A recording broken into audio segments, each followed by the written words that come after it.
Hi guys. Um, my hope is that you understand that the only way you're going to improve your vertical jump is to overload the muscles that jump. And you got to stay consistent.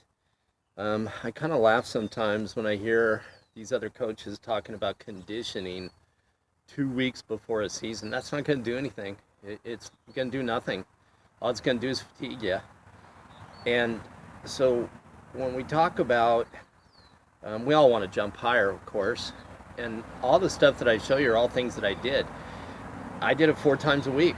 I mean, 24 hours in between the entire time, even when you play. I mean, when you're playing, you still got to maintain your strength.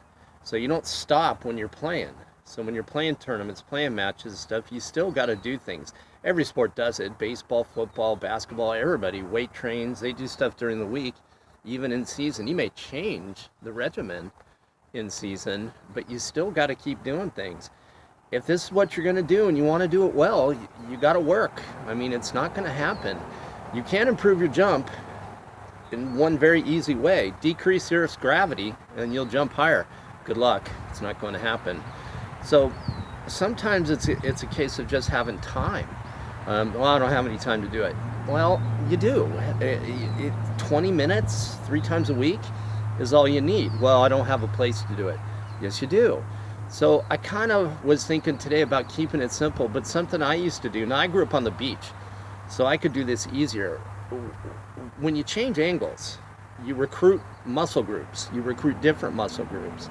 So if I'm going to jump at an angle, then I'm using different muscle groups. Just make sure to make it, equilateral. Do it on both sides. But I was looking around today to keep something really simple for you guys, and I found this little spot. This is out in front of my house, and it's right here. I'll turn the camera down there so you can see it. I think you can see it. It's just a little, literally, just a little slope. Not much. But I was looking at it thinking, okay, that makes perfect sense. Let's use that. So here's what I want you to do. I have a medicine ball. It's a volleyball again, okay?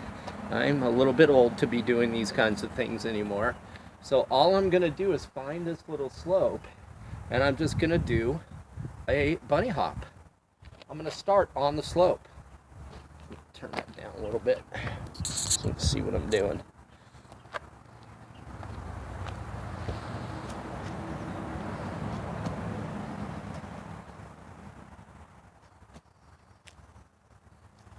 So literally all I'm doing is using that slope, going up the slope. Now, conversely, I want you to do the same thing coming down. So 50 going up, 50 coming down. We've talked about this before. Sprinters, to get faster, will not run up a hill. They'll run down it because they festinate. They turn over faster by doing it. All runners do it. All great track athletes, everybody uses a slope to train on. You can do the same for volleyball. So 50 bunny hops going up the little slope, 50 coming down. Just be careful when you come down and don't use too big of a slope. You don't need it. It's just not necessary. So that's 50 and 50. The next one is a ricochet. And again, all I did is find this little spot out in front of my house. Okay, that'd be a fun way to do this and overload. So what I'm going to do is take my medicine ball, hold it in the middle of my chest, and I'm just going to bounce off that little slope. Bounce off of that as fast as you can. I'm not doing it as fast as you guys are, okay?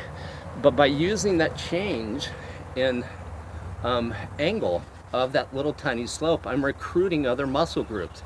It's gonna help you guys jump. If you do this stuff consistently year round, 3 times a week, half hour, 20 minutes to a half hour per session, you're gonna improve your vertical. I did it. I'm telling you, I did. So on that little slope, 50 going up the slope in a bunny hop, 50 coming down the slope. Start on the slope. Don't start on the ground or the flat ground. Start on the slope. Okay? And then ricochet off of that little slope, just like I showed you. This one I think you guys have already seen. I'm gonna turn this down again. All right. And it's just a hold the ball above your head. A 1, 2, 3, 1, 2, 3, 1, 2, 3. So 2-step, 3-step. That's 3-step. This is 2. So 2-step, 3-step. All right. Sometimes in your guys' passing, the problem, excuse me just a sec, your problem is your first step. So from agility perspective, if we can get your first step faster, you're going to move to the ball quicker and you're going to be a better passer. You just are. But anytime you get faster, you're going to jump better. You just are. There's not a fast animal on the face of the earth that can't jump. And don't say an ostrich. Give me a break. They have no leg muscles. But you think of dogs and cats and all kinds of different animals. They jump exceptionally well because they're fast. So we want to get faster. So bunny hops going up the slope, bunny hops coming down. Ricochets off of it, 2-step, 3-step. The next one is just sand stars. And we've talked about it before.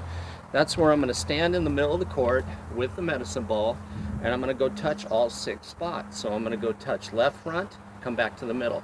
Touch middle front, come back to the middle. Touch right front, come back to the middle. Touch left back, come back to the middle. Middle back, right back, come back to the middle. So I'm moving and coming back and being as fast as I can to each one of those spots. Sand star. Be fast. Never lose contact with the other side of the net. You always want to watch what's going on the other side of the net. So once I touch left front and come back, I'm not going to turn my back to the other side of the net. I'm going to work on that footwork coming back to where I can still see the other side of the court. If you guys do these things consistently, and I'm going to keep talking about it, you're just going to improve. You just are, or don't do it. But you got to do them year round. Please don't think that you're going to increase your vertical jump or your speed or quickness just on its own, because it's not going to happen. It won't. And every single person can get faster. Again, these are all things I did when I was a player. Now, luckily, like I said, I grew up on the beach, so I could use the sand, which is a lot significantly less impact on joints and stuff. And I'd appreciate if you live close to a sand court, always do your stuff in the sand. And if you think about the different levels of sand, okay, the holes you guys see when you play, you're fighting your way to get out of it. I think some of you think, well, I don't want to be out here, it's not really helping. Every time we go in the sand, you're getting better. You're learning to control the ball through the wind, having to deal with the elements, the different levels, within the medium of the sand. And I understand we need to get indoors, and I'm working on the barn over here right now to get it fixed so we can start training indoors. But point is, you guys got to work. You just have to be consistent in your training. And it kills me when coaches, a month before you have a competition, well, we're going to condition. It won't work. So there you are. Have a great day, and I will see you when I see you.